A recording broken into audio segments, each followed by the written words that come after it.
looking at the base of the skull. We're going to look at the two vessels that stand out. As we go through these, I'm going to take you through from top to bottom. If you get any questions, let's go ahead and bring those up at that point. Here's the base of the skull. We see that, and two structures that stand out from a landmark perspective will be the vertebral arteries. As we move into the brain, in a couple weeks, you're going to find that these are going to unite and form a vessel referred to as the basilar artery.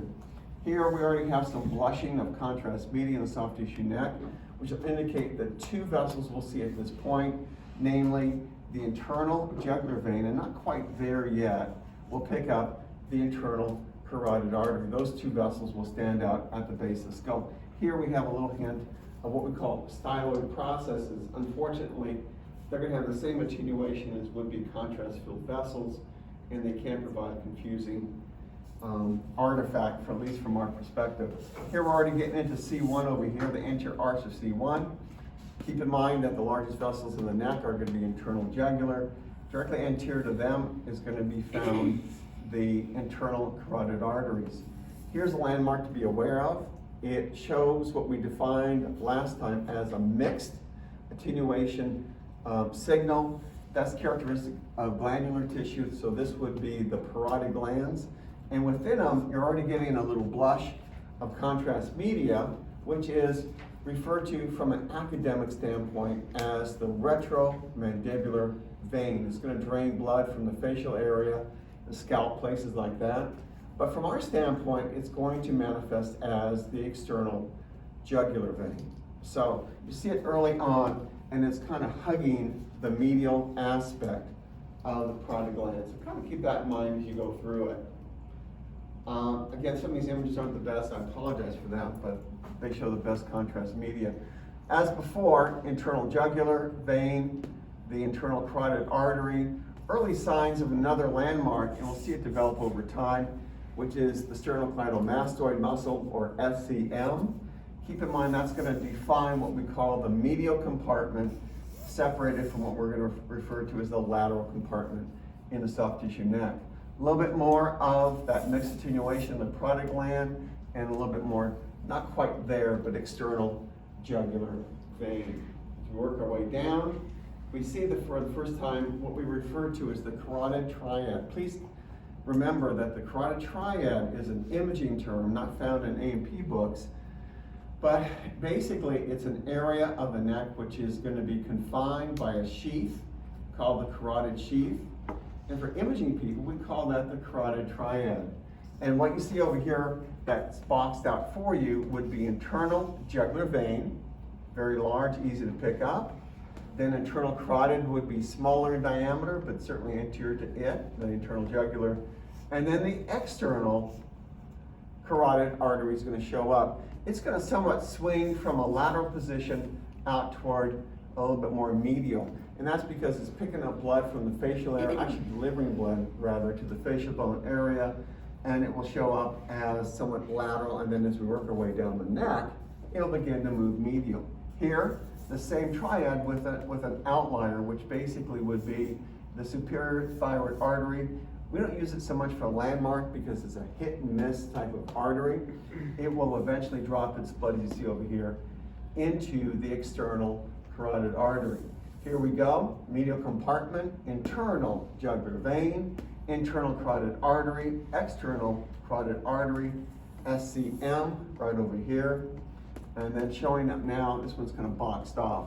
Right over here would be our external jugular vein, always lateral to the SCM. Continuing down, you have the triad. Once again, I'm going to kind of make this redundant.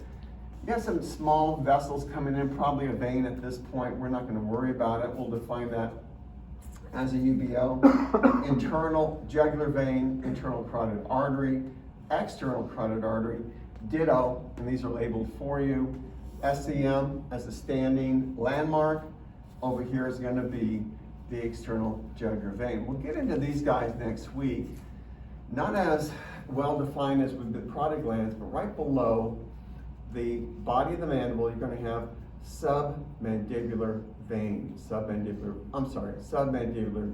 salivary glands. They're going to be right over here, and they'll vary in size based on the individual and what kind of field of view you're looking at. So basically that will show up right below or at the level of the body of the mandible.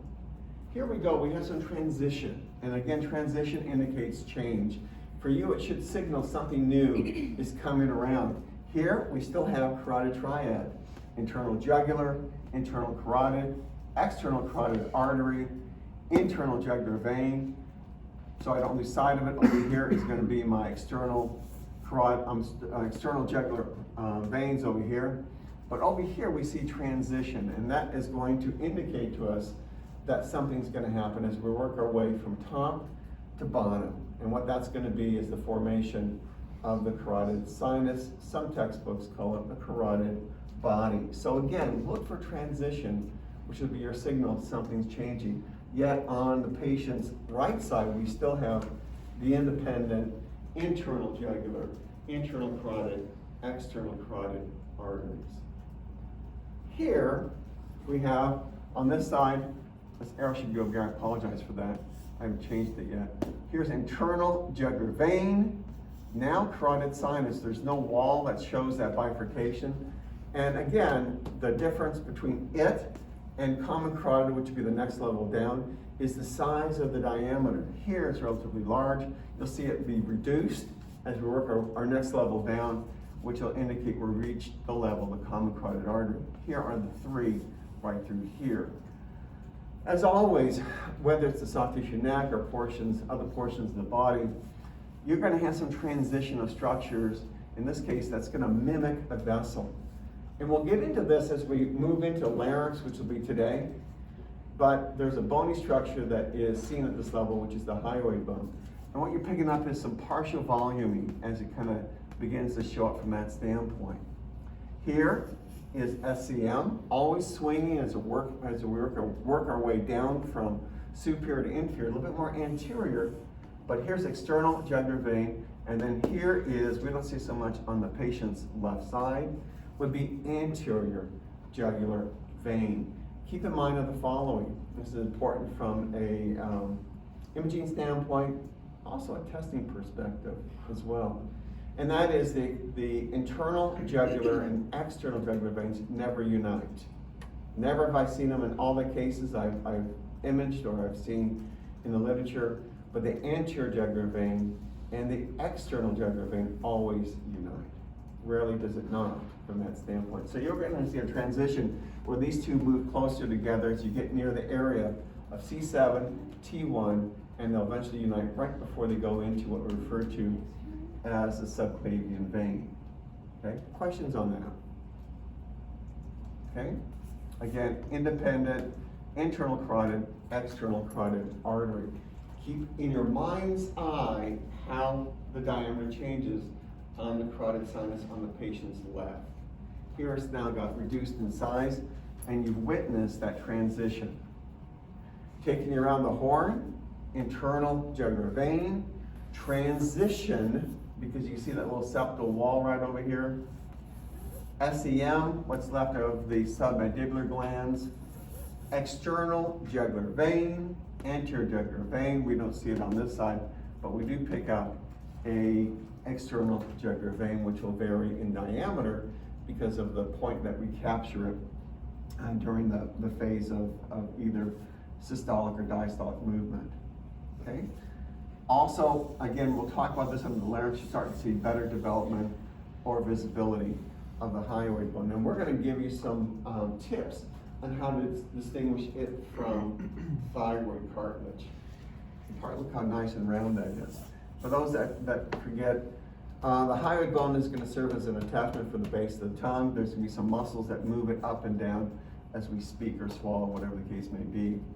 Here you have a nice example of the differences between common carotid artery, patient left side, as what we see here, larger diameter, which would be the carotid sinus. Once again, working around the horn, internal jugular vein, in this instance, carotid sinus, SCM, external jugular vein, anterior jugular vein, SCM, once again, internal jugular vein, now common carotid artery on the left side, and then a smaller yet there, the external jugular vein. Questions on that? Yes, ma'am. So are you saying that the right side is the carotid sinus because it's larger in diameter than the? It is, and Megan, if I go back up one slice, you see that point of transition? Yes. It's kind of poorly defined. Now keep this in your mind's eye. If I go there, and again, that jump down, we'll show you a better transition here in a moment. But what happens is the diameter of this reduces. Okay. So that's what's really occurring from that standpoint. With ultrasound, for my colleagues here in ultrasound, as you scan, you can pick up the bifurcation much more clear. It'll give back, we'll show you some examples of it, a little bit more clear imaging of how that difference does occur. Okay, and then we jump down quite a bit, but what you end up seeing is that you get a internal jugular vein, common carotid artery right over here, left and right, anterior jugular vein, external, and again, the continual interior sweeping, for lack of a better term, of the SCM as it begins to get near the upper portion of the sternum. We'll get into larynx here in a little bit from that standpoint. Continuing down, I'm not sure if this continues down. It's actually a different image. As you get down in toward the area of the shoulders, which is evident by the beam hardening artifact, these guys here are always going to move more and more posterior. As you move toward the area of C7T1, they'll actually be more posterior than the large internal jugular veins, and that's because they're going to continue down into the chest area. These guys here are going to disappear once we reach the subclavian veins. Once again, external jugular vein, anterior jugular vein, opposite side would be external jugular vein. And then you get into the transition of the chest. We'll cover this more. Basically what you'll see, these two come together as we work our way down. We'll show you some different examples of it. They continue down, nothing changes. And ultrasound-wise, one of the characteristics, and I'm not sure how much Anastasia's covered this with you, but one of the characteristics of muscle on a sectional image is you get striations of it, or you get these little lines that run like this, which is characteristic of a muscle. So what you see over here, this is going to be in a short axis. You're going to get the SCM, internal jugular vein, larger diameter, and common carotid over here. So even though we're looking at this primarily through a CT perspective, the landmarks still stand out. SCM, skin of course, SCM, larger diameter, internal jugular vein, and in this one snapshot, you pick up the common carotid artery. Here you get a color flow. Actually, this one's showing a dissection of an ulcer in the area of the carotid sinus right through here, which is almost complete from the standpoint of a blockage on this one example. It's something that Anastasia will cover in greater length. Okay, we're gonna jump ahead one slide. Yeah, we're gonna get into some different structures. We're gonna get into larynx, which perhaps is the most important of all the areas we're gonna cover in the neck because of its complexity, because of its common site for pathology. So we want to give you some benchmarks, some landmarks that help you look at different transitions. And here, of course, is a sagittal. We're going to be looking at different points of it. Before I do that, though, let me go back up and get into an area that's important for us to be aware of as well, which is referred to as the muscles of mastication or chewing. What we find that drives primarily the mandible during the process of swallowing, chewing, whatever you want to call it, that's why the term mastication is given, is going to be four muscles. You're going to have three that are found primarily lateral to the ramus and to the body of the mandible, and one that basically is found medial to the mandible. It's in concert that these structures move back and forth. They give the ability to chew. As we work our way from top to bottom, which is always the way we're going to approach it, here's what you find. You have one up here called the temporalis. The temporalis is a muscle that's going to originate along the squamous portion of the temporal bone, and it's going to run vertical, and it's going to attach directly to the condyle of the mandible. So even though it's fanned and large and broad, when you look at it on imaging, you see very little of it because it's going to be primarily up here, and then the fascia that connects to the condyle, the mandible, is going to be representing the temporalis. One or two slices at the most you'll see of it. Now as you work your way down, and it's kind of hard to see on this diagram, is that you're going to have a series of muscles, again on the lateral side of the mandible, in the area of the ramus, that one's going to appear somewhat horizontal, referred to as the lateral pterygoid muscle. It's going to basically attach between a portion of the sphenoid bone, called the pterygoid processes, and the upper portion of the ramus. It's going to be fairly horizontal. As you work your way down, you're going to find another one that this one's going to retract, and I'll show you examples of what we call retraction. And then the second one, or third one I should say, is going to appear a little bit more vertical like this, attaching between portions of the sphenoid bone and a little bit farther down the ramus, called the medial pterygoid muscle. This one's going to go all the way down, as you can see in this limited drawing, into the toward the gonion or mandibular angle. And then there's one that's found, you don't see it right here, it's called a masseter, that's going to be large, broad, and it's the only one that you're going to find on the medial aspect of the ramus going down into the body. Let's look at these from an individual standpoint. These aren't the best images, but it's what we have. Your landmark here, and we're going to see on the patient right side, you get this somewhat oval-shaped structure right over here, and that's going to represent the condyle of the mandible. And then this is where you're going to find the temporalis. The temporalis is going to be coming along from the squamous portion of the skull, and you get this muscle tissue right over here. Now keep in mind, the patient is not exactly set straight in the scanner. So you see one side over here, and you don't see the other one over here from that standpoint. But again, if I see anything that's of a soft tissue attenuation attached to the condyle of the mandible, it can only be temporalis. As we work our way down, you see basically the left temporalis starting to show up a little bit over here. Not the best image of the condyle, but that's what your landmark is right over here. This is the left temporalis and what's left of the right temporalis. As we scan our way down, we move away from the condyle, and then you get this somewhat of a linear bony attenuation. This is going to represent the ramus of the mandible. You see it not quite over here, but it's beginning to show up right over here. So that's going to be one landmark you're going to look for. The other one that's really important is this inverted, I'll call it horseshoe-shaped structure right over here. They're called the pterygoid processes, which is an extension of the sphenoid bone. It used to be referred to as the pterygoid hamulus. That's old terminology. That's what you pick up right over here. And it has different functions, but there's a medial branch of it right over here, and a lateral branch right over here and here as well.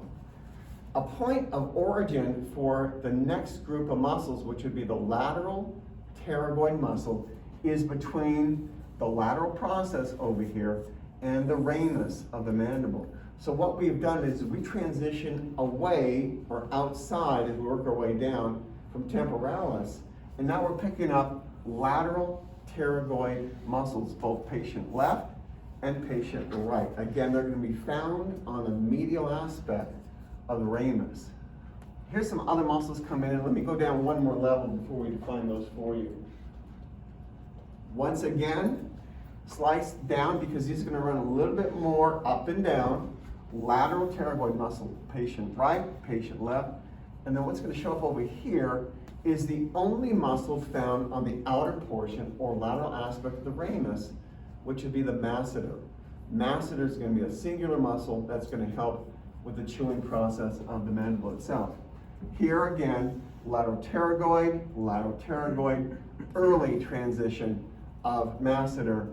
Benchmark we're going to be looking for, or landmark of that linear bony attenuation, is going to be the ramus. Now, as we work our way down, you go through a process where it pulls away from the bone, at least it appears that way, both patient right and patient left.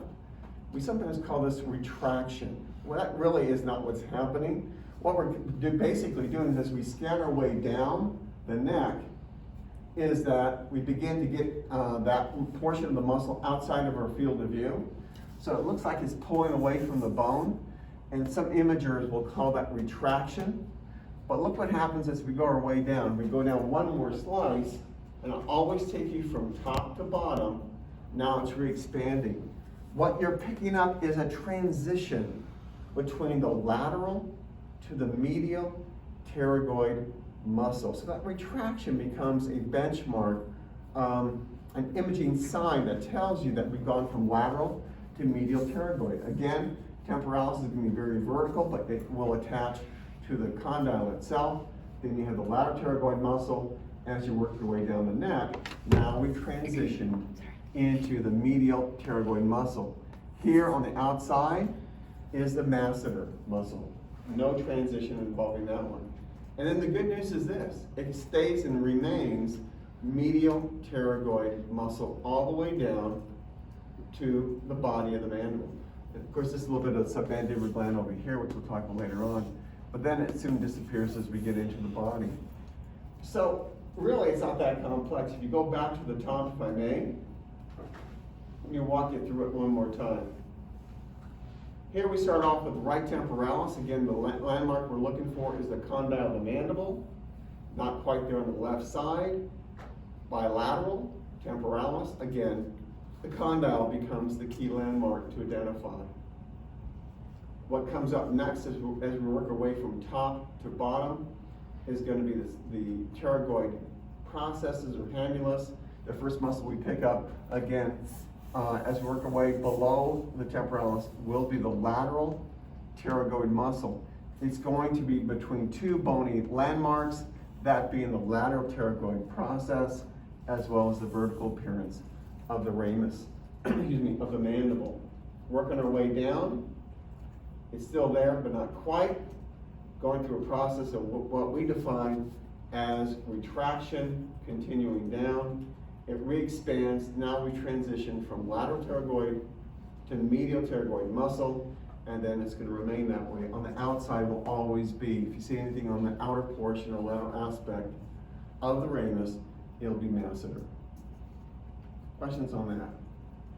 So it turns into medial after you stop seeing the, whatever you call that. The lateral pterygoid muscle. So right over here, see how it was lateral pterygoid muscle? What we can't really see is that point here. As we leave this one, you're going to have another muscle coming from the medial side out this way. It doesn't really show it. In some cases, some scans, it may, but now it's starting to re-expand, and that's going to represent the medial pterygoid muscle. So an easy way to learn it is, if you look from top to bottom, is temporalis, medial pterygoid muscle, lateral pterygoid muscle, medial pterygoid muscle, all the way down along the medial side, and the only muscle found on the outside is going to be masseter. Okay? Questions on that? Pretty straightforward? All right. And then you continue all the way down the body of the mandible. All right, I'm throwing a lot of landmarks at you. The good news is that after Tuesday of next week, all the key landmarks for the soft tissue neck will be defined for you. The areas that we're not going to get into until later in the semester will be the spine, which we'll somewhat treat separately. There is a lot of muscles in the neck, and we've covered just a few right now, namely the SEM, basically that's it, along with the muscles of mastication. We've picked out certain muscles that I think are important for you to be aware of, because they're prone to injury, tears, and things like that. And the one we've already talked about is the sternocleidomastoid. We simply abbreviate it as SEM. This one we see over here, very evident, very large.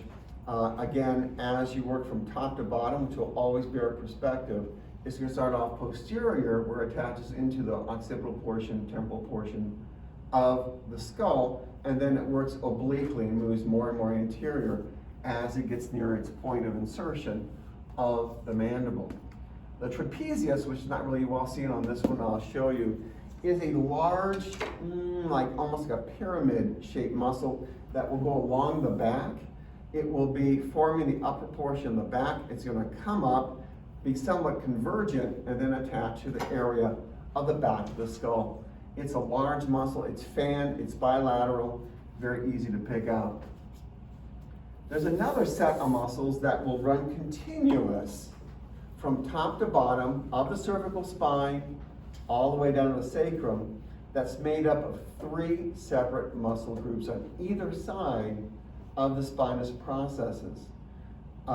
Textbooks will break them down individually, but the way you look at them, they're a set, they're a group. Therefore, we refer to them by a group term, which is erector spinae.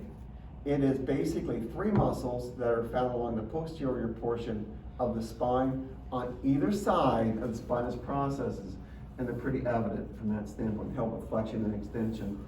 And then finally, 3 that are a little bit more subtle to pick up in the area of the lower neck, probably near the area of C5, C6. They're called scalenes. And the scalenes we're going to find are muscles that are 3 bands that originate along the first and second ribs of the thorax, and they go up into the cervical spine area, and they help with turning the head back and forth.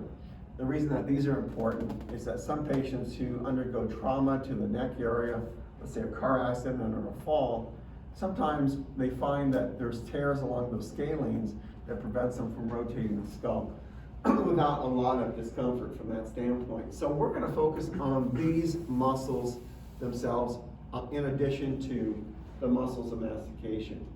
Can you go back, can you point out the scalenes on that picture? Or are they? The scalenes are going to be buried basically over here. There's 3 bands. They're going to be anterior, middle, and posterior. But they're better seen on, believe it or not, on sectional imaging, which we can show you a little bit more clarity here.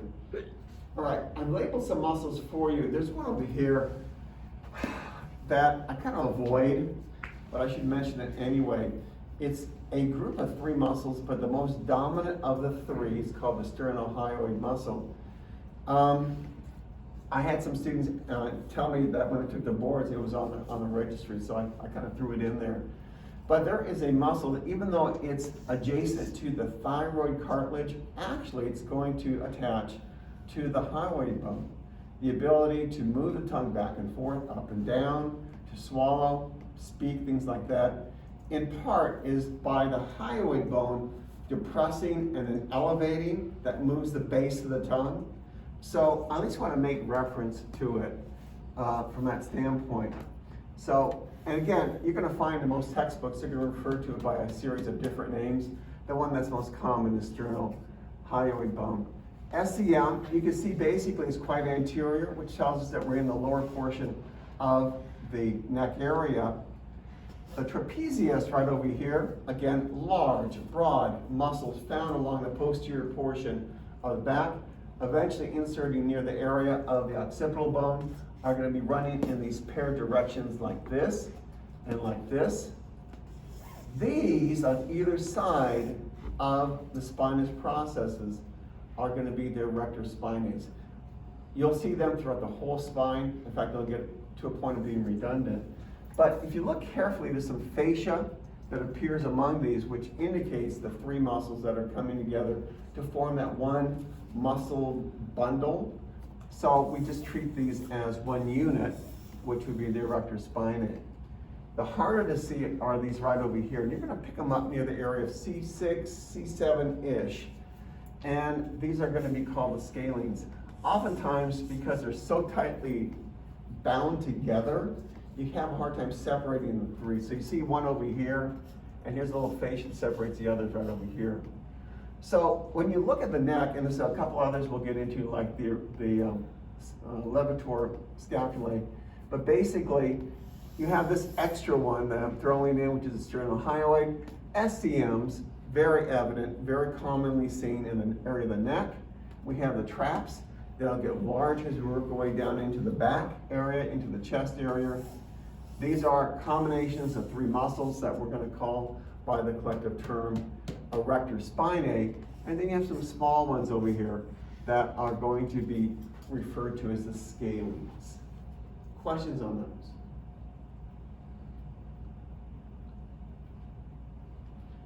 Here's just kind of, it's out of Kelly Peterson's book. She kind of gives us a little overview. She doesn't really show a lot of contrast differences here, so you can kind of get a roadmap of some of the things that she's showing you. Here's one that's kind of cool right over here. See this a linear line right over here? And it's kind of seen in part. It's called the plasma muscle. And it's kind of interesting little rascal.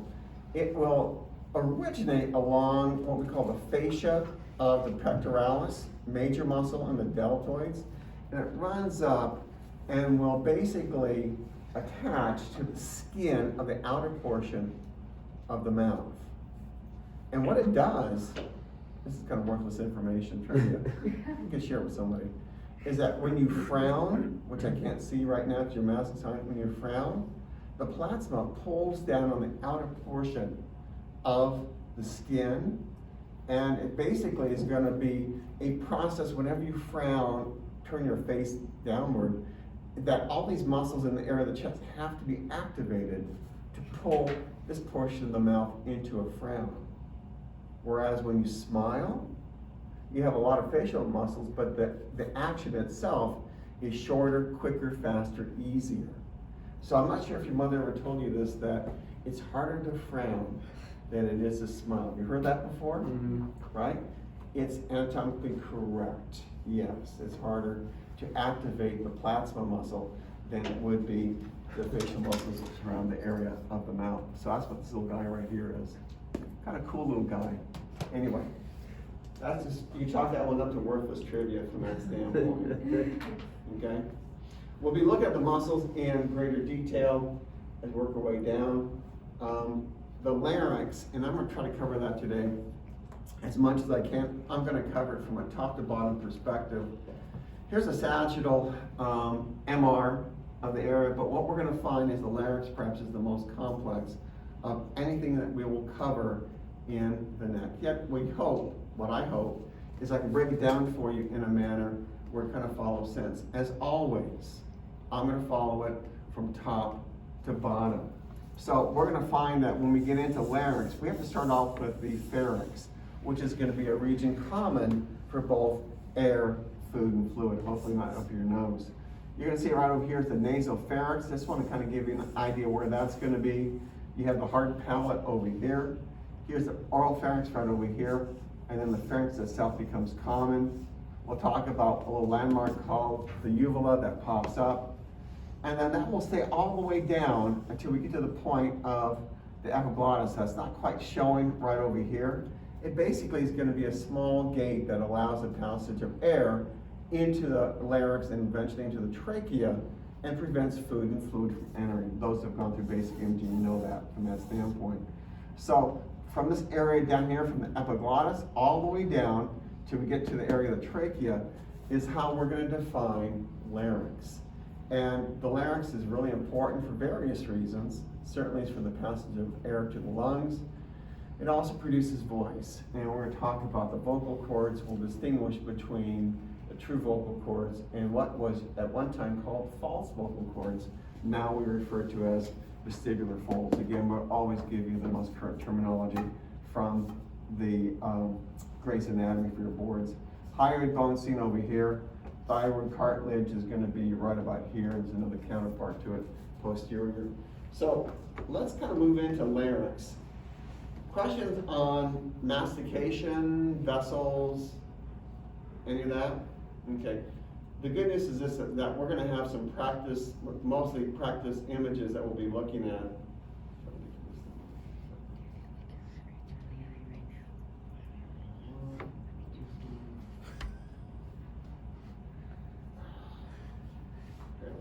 Hold on a second. Let me get rid of this.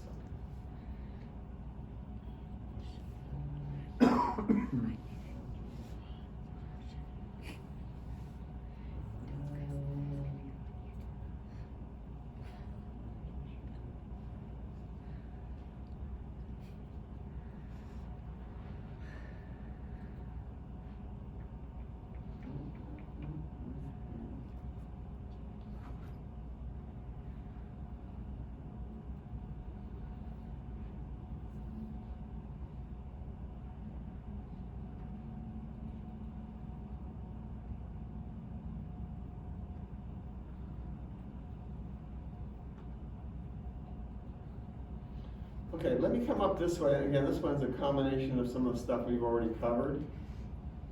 And let me go back up here. We'll cover glands later on.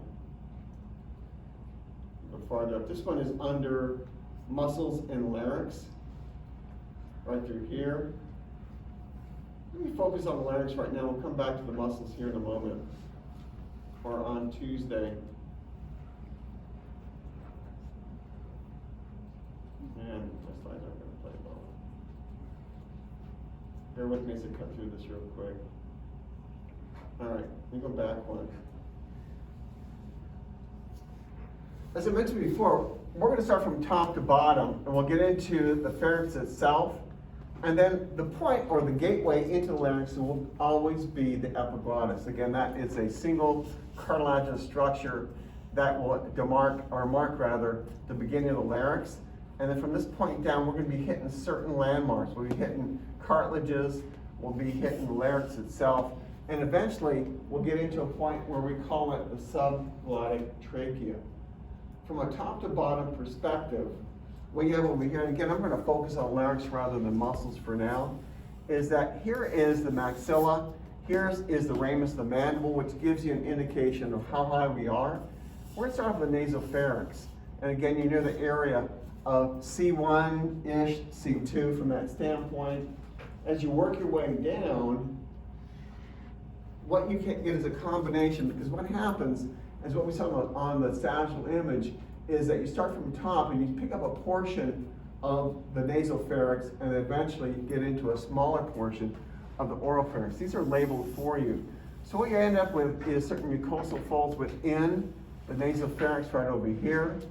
Back behind it, you get the transition into the oropharynx right over here. And this is going to be the beginning of the uvula. When you see the uvula right over here, you've transitioned out of nasopharynx and gone into oropharynx. So this becomes a key landmark for you to be able to look at. So right now we're in the area that would be common both for air, food, and fluid. So we're in the oropharynx, evident by the uvula.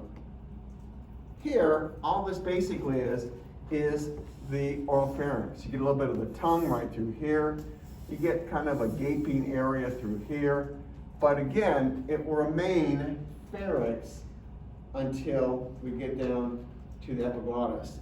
You're picking up a little transition over here near the area of C3, C4. Again, these are very small, gradual slices as you work your way down. Getting closer, let me jump ahead if I may. And right over here is going to be the epiglottis. The epiglottis basically is a cartilaginous structure that's going to be seen over the top or entrance of the larynx. I don't have a mark, I do. The most common one I see is where you get an air-filled cavity and then you get this like little inverted U-shaped structure in terms of almost like a bony attenuation. That oftentimes is how the epiglottis is going to appear. This one kind of shows up more as and it's part of this reason why it's black is because of partial voluming. You get this little bridge-like structure right through here. That's going to be representative of the epiglottis. So sometimes you'll have more of an inverted U sign or shape. This one happens to be a little bit more unique. You have mucosal folds that are found in and around the larynx. They have a function at times in terms of magnifying or amplifying voice and sound. In other cases, they're nothing more than a small empty pouch. What you have over here is the epiglottis, and then you have two little pouches found on either side of it. They're actually within what we call the anterior-inferior aspect adjacent to the epiglottis. These are called vallecula. So when little Bobby aspirates what he thinks is going to aspirate a peanut, whatever the case may be, oftentimes what happens is that there is a choking sensation that occurs, and the first thing that should happen, if little Bobby's lucky, is the epiglottis is going to slam shut, and whatever is entering or getting near the epiglottis is going to be bounced back up.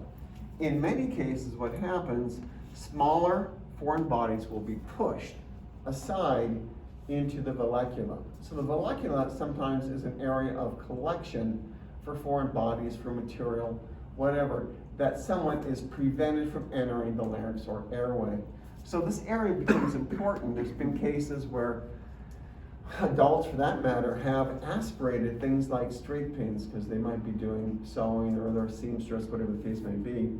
It gets near the area of the epiglottis, and unfortunately for them, the epiglottis will cause a retraction or a pulling away, and that will bounce it into this area right over here. Another reason why the vallecula is important is that some people who have chronic infections actually will produce an air fluid level in that area, somewhat of a pus that will build up. So patients who have chronic inflammation of the pharynx and the upper portion of the larynx sometimes will show up with some kind of signs of infection or a fluid attenuation in that area. So that's the vallecula. What I need you to keep in mind about the vallecula, it's found adjacent to the epiglottis. So the epiglottis again marks the beginning of the larynx. As you work your way down, you'll see that these are very gradual slices. You still get a little hunk of the epiglottis, you get a little hunk of the vallecula, but then you're getting below it. And when you get below it, a couple things are going to show up. One is right over here, you get that bony attenuation that we saw earlier, and it's going to show up as a rounded anterior wall. That's going to be characteristic of the hyoid bone. So we're getting below the tongue, and what you're picking up is early emergence of the hyoid bone.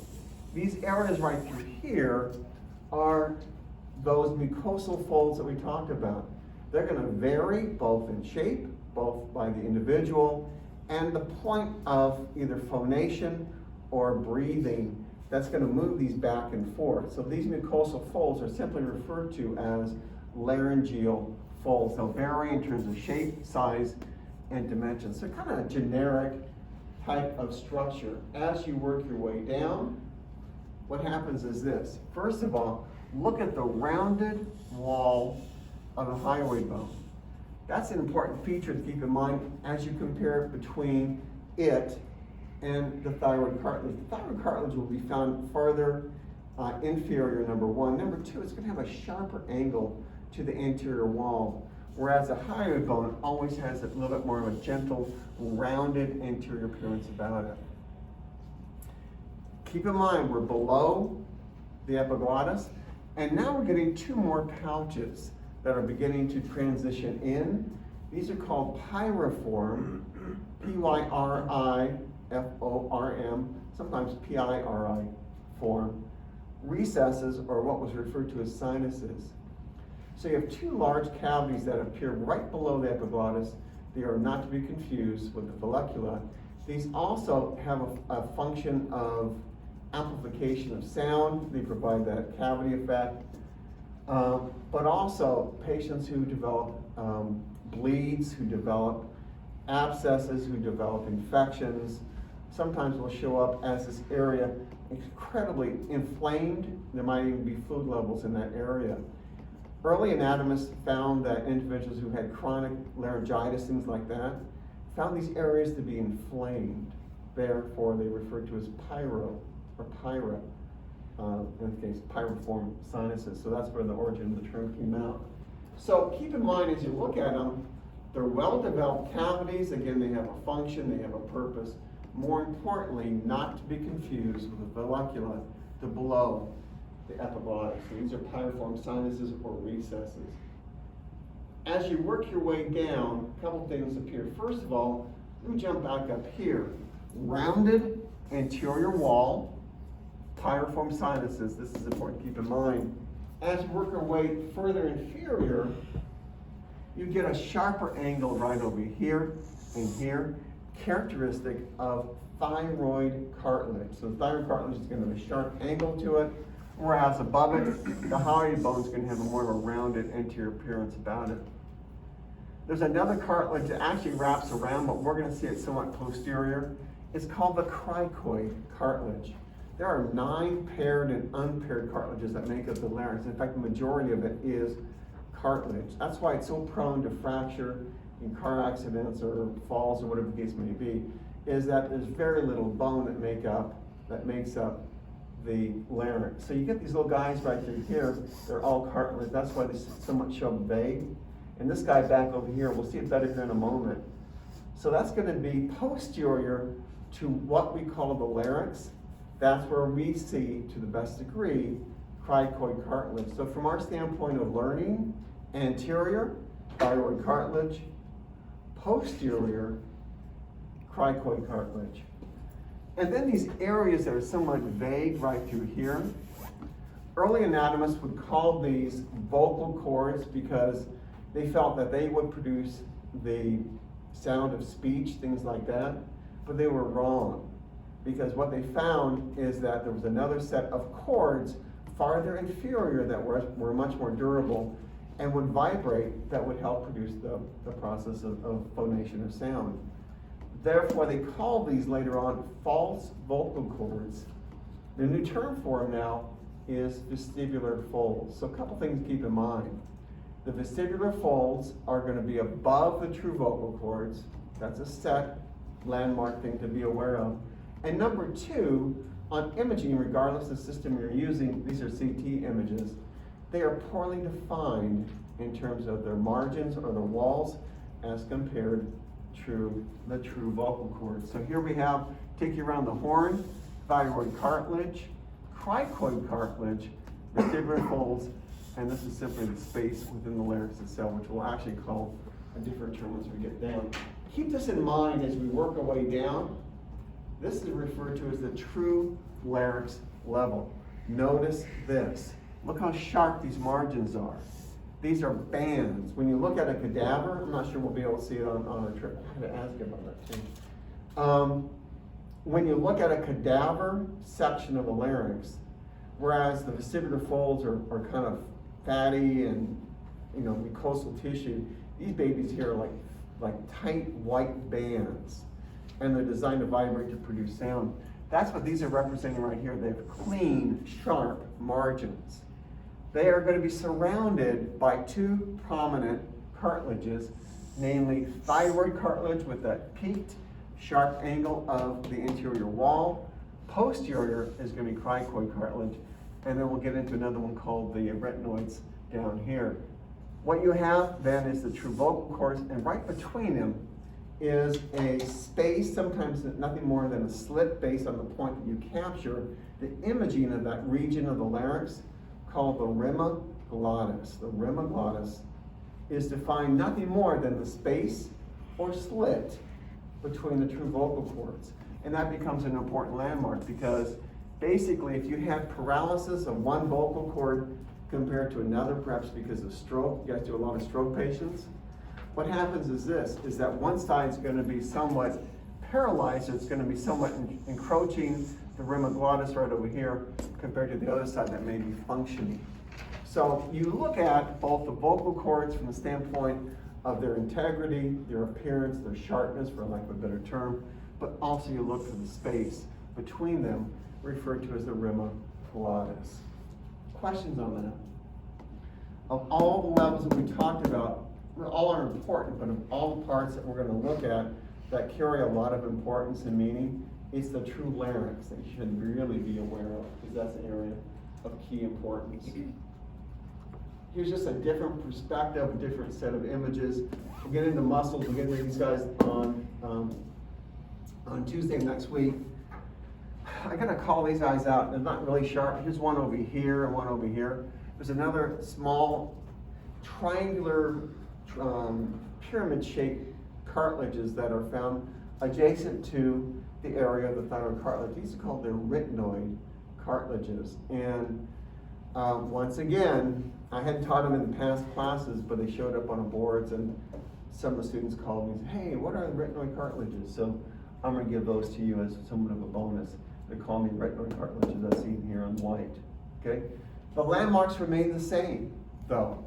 Sharp angle, thyroid cartilage, smooth, sharp border, soft tissue, representing the true vocal cords, posterior cricoid cartilage.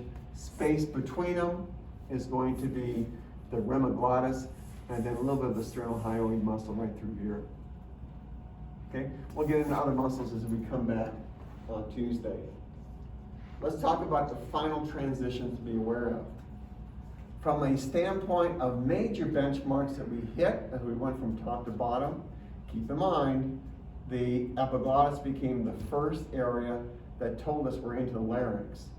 We had it's on the side of it, the follicula, then we get below it, we get into pyriform sinuses, we get into vestibular folds, and then we kind of get into true larynx with all the components we spoke of. Here is a transition. It's not trachea yet, which we expect it to be. From a purist, from an imaging perspective, this is an area of transition called the subglottic trachea. And how you distinguish it from the trachea is the trachea, we've learned, has 16 to 20 incomplete cartilaginous rings that make it up. But on the posterior side, you get a very flat membranous tissue. So somewhat of a rounded anterior wall is what you see on the larynx, on the trachea rather, and then a flat posterior wall. This guy's egg-shaped right through here. That is referred to as a subglottic trachea. It's a transition point. It's found above the classic, as we call it, trachea. Notice how it appears here, and as we work our way down, that posterior wall is starting to show up. Early transition into the trachea, continue down. Now you're picking up not only the trachea that has that membranous wall back over here, but here you go, the esophagus, which has always been there from the point of below the oral pharynx, starting to show up much more evident in terms of the soft tissue density. And you even see how it kind of pooches into, for lack of a better term, into the posterior wall of the trachea. My students have heard this before, is that when you swallow something too big, what happens is that there's a early warning system within your upper portion of your esophagus that tells you, based on nerve endings, that when you swallow something too big, it pushes into the trachea. You lose your breath for a moment because that signal is, hey, wait a minute, there's something big in the esophagus, and it's beginning to compress a portion of the trachea. So that's what you see how big it is, and as you work your way down, it gets larger and more classic in terms of what you pick up. And then you kind of go from that standpoint. Okay, you can see right now we're already down to C17T1. We're picking up first ribs. A lot of beam hardening artifact. A couple things I do want to point out. Look at the union between the anterior and external jugular veins. Look how far anterior your SEMs have gotten. Look at the classic appearance of the trachea. We'll get into these on Tuesday, which is 2 lobes of the thyroid gland that are enhanced by contrast media. Back posterior is going to be the esophagus. Questions on that? Let me take you from top to bottom one more time, then we'll call it a day. This area is really important. Here we go. Let me go back up 1 more, 2 more, 3 more, 4 more, 5 more. All right, there we go, oral pharynx. Whenever you see the uvula, it tells me I'm in oral pharynx. Above it's going to be nasopharynx. Work your way down. Oral pharynx, I see that, and it remains as such until we hit epiglottis. Early transition, these are very fine slices, working our way down. Working our way down. We'll get into glands on Tuesday. Bingo, we've reached in this one example. Epiglottis, keep in mind, any cavities that show up lateral to it is going to be defined as the vallecula, not pyriform sinuses. Working our way down, a little bit more of the vallecula and epiglottis. Laryngeal folds, we pick up early signs of hyoid bone starting to form. Here, if you're unsure what it is, go down another level. You see the rounded anterior margin or wall of the hyoid bone. Over here, early signs of 2 pouches that are fairly consistent among all adults referred to as the piriform sinuses or recesses is the current term for them, better defined here. Work your way down. Ill-defined soft tissue margins. And already we see the transition into thyroid cartilage. Here's a little bit of cricoid, but because of the poor definition of these soft tissue signs, we're going to call these vestibular folds. Again, old term was false vocal cords. Working our way down. Make sure you know this structure here, evident in terms of its packaging of thyroid cartilage anterior, posterior cricoid, the two smooth, sharp cords representing true vocal cords. Space between them, right over here, is going to be the rim of glottis. You don't see it very well, but the esophagus is there as well. Continuing down, different examples. Let me jump back to where we were before. If I see an oval egg-shaped density, it is not classical trachea.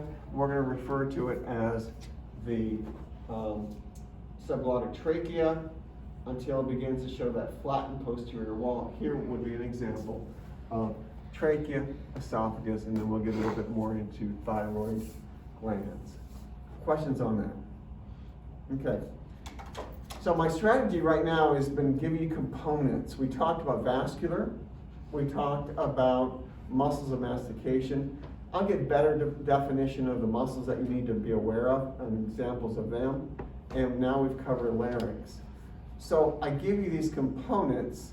Next week we'll wrap up with glands, and then I'm pulling everything together for you. So we're going to go from top to bottom and put all the pieces together on the soft tissue neck, things that you need to be aware of from standpoint of major landmarks, pointing out transitions as we work our way down. You know, there's some worksheets, right? TJ, you may not have heard this. No, actually, I was about to ask about that. They are not to be turned in for, I mean, here's what I do for those. We post them mostly